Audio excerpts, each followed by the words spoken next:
नमस्कार, बहुत बहुत स्वागत है आपका। मैं हूं आपके साथ ऋतु ज्ञानवानी। आप देख रहे हैं न्यूज़ 18 का डिजिटल प्लेटफॉर्म। पश्चिम बंगाल में बीजेपी की ऐतिहासिक जीत के बाद अब सबसे बड़ा सवाल यही है कि राज्य में बीजेपी मुख्यमंत्री के तौर पर किस चेहरे को तरजीह दे सकती है।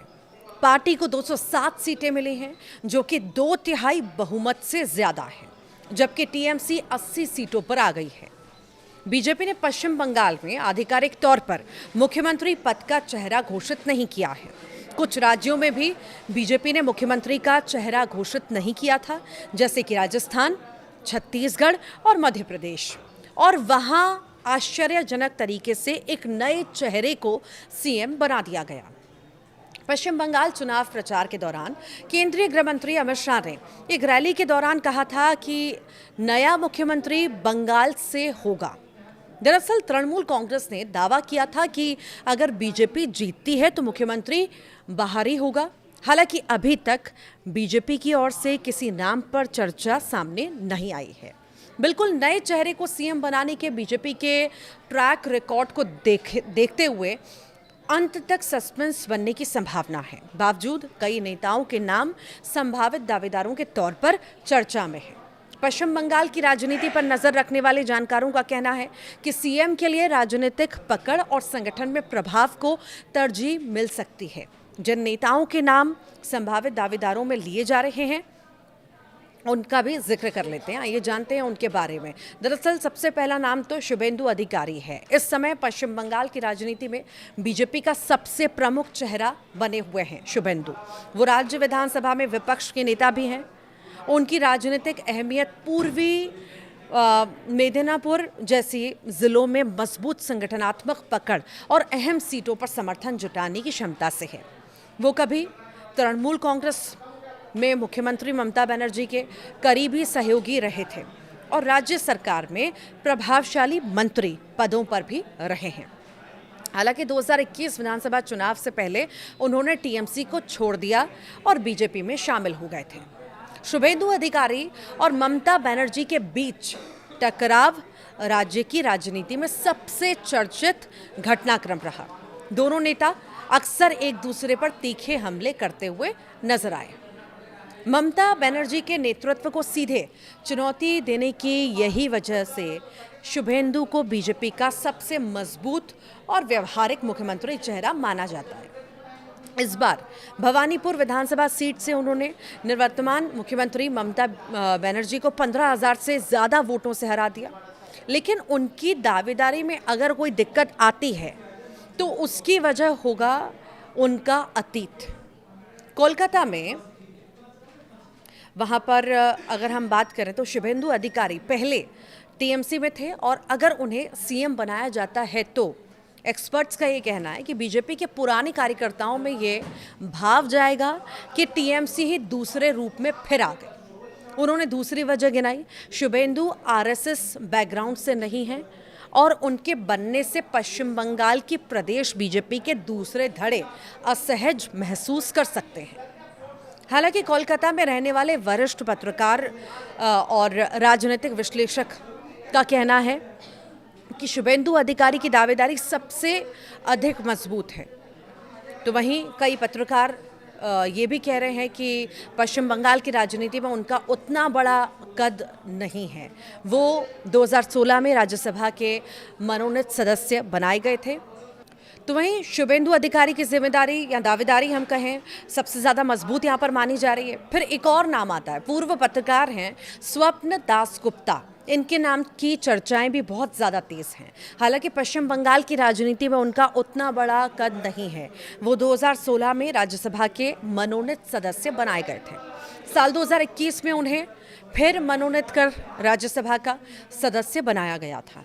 लेकिन इसके 6 महीने अंदर पश्चिम बंगाल विधानसभा चुनाव में खड़े होने के लिए उन्होंने इस्तीफा दे दिया था। उस समय ये विवाद भी पैदा हुआ कि संसद सदस्य रहते उनकी उम्मीदवारी घोषित की गई। वर्ल्ड इकोनॉमिक फोरम के मुताबिक स्वप्न दासगुप्ता ने कई अखबारों में वरिष्ठ संपादकीय पदों पर काम किया। साल 2003 से वो स्वतंत्र रूप से अखबारों में बतौर राजनीतिक स्तंभकार लेखन करते रहे। साल 2015 में उन्हें पद्म भूषण पुरस्कार से नवाजा गया था। पीएम तिवारी कहते हैं कि केंद्र के साथ उनके समीकरण को देखते हुए उनके नाम की भी चर्चाएं हैं। संसद की वेबसाइट के अनुसार वो 2015 से 2021 तक Nehru memorial museum and library के कार्यकारी परिषद से सदस्य रहे। इसके अलावा वो विदेशी मामलों की कमेटी, मानव संसाधन मंत्रालय के तहत आने वाले NIT, SIR समेत कई सिलेक्ट कमेटियों के सदस्य भी रहे हैं। वरिष्ठ पत्रकार और राजनीतिक विश्लेषक सुकांतो सरकार का कहना है कि स्वप्न दासगुप्ता पढ़े लिखे व्यक्ति हैं और बीते 3 दशक से दिल्ली में रहते हुए भी वो खांटी बंगाली बने हुए हैं। सुकांतो सरकार के अनुसार स्वप्न दासगुप्ता की बांग्ला भाषा और संस्कृति के बारे में अच्छी पकड़ है। मुख्यमंत्री के चेहरे के तौर पर एक और अहम दावेदारी है दिलीप घोष की। वो बीजेपी के वरिष्ठ नेता और पूर्व प्रदेश अध्यक्ष हैं। उन्होंने पश्चिम बंगाल में पार्टी का आधार बढ़ाने में बड़ी भूमिका निभाई है। उनके कार्यकाल में बीजेपी ने संगठनात्मक ढांचे को काफ़ी मजबूत किया और खास तौर पर 2019 लोकसभा चुनाव में मजबूत विपक्षी ताकत के तौर पर भी उभरी। अपने आक्रामक राजनीतिक अंदाज और ज़मीनी पकड़ के लिए पहचाने जाने वाले दिलीप घोष अब प्रदेश अध्यक्ष न होने के बावजूद पार्टी में प्रभावशाली वरिष्ठ नेता के तौर पर जाने जाते हैं। तो वहीं वरिष्ठ पत्रकार कहते हैं कि दिलीप घोष की दावेदारी भी मजबूत है। उनका बैकग्राउंड RSS का है। ओडिशा से सटे खड़गपुर जैसे इलाके में उन्होंने OBC और अनुसूचित जाति में काफ़ी लंबे समय तक काम किया और इसी वजह से वो जीतते रहे हैं।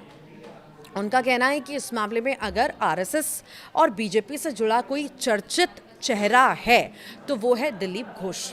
हालांकि सुकांतो सरकार का ये भी कहना है कि दिलीप घोष की RSS में अच्छी छवि है, लेकिन ऐसा नहीं लगता कि RSS दिलीप घोष के दिलीप घोष के को जो है दबाव डालेगी। शमीक भट्टाचार्य इस समय पश्चिम बंगाल बीजेपी के अध्यक्ष हैं और राज्य में बीजेपी के संगठनात्मक नेतृत्व का प्रतिनिधित्व करते हैं। इस नाते उनका नाम दावेदारों में गिना जा रहा है। उनका जोर मुख्य रूप से आंतरिक पुनर्गठन, बूथ स्तर के प्रबंधन और चुनावी रणनीति पर रहा है। और पिछले साल छपे एक आर्टिकल में, एक लेख में शमीक साल 1974 में राष्ट्रीय स्वयंसेवक संघ से जुड़े थे, ये जानकारी उसमें साझा की गई। उसके बाद उनको दक्षिण हावड़ा मंडल का बीजेपी युवा मोर्चा का महासचिव बनाया गया। वो लगातार 11 साल तक इस पद पर रहे। उसके बाद लगातार 3 कार्यकाल तक प्रदेश बीजेपी के महासचिव भी रहे। पार्टी की राष्ट्रीय कार्य समिति और प्रदेश बीजेपी की कोर कमेटी के सदस्य भी वो रहे हैं। शमीक ने बीजेपी के टिकट पर साल 2006 में पहली बार श्यामपुर सीट से विधानसभा चुनाव लड़ा था, लेकिन हार गए थे। वो लंबे अरसे से बीजेपी के समर्पित कार्यकर्ता रहे हैं।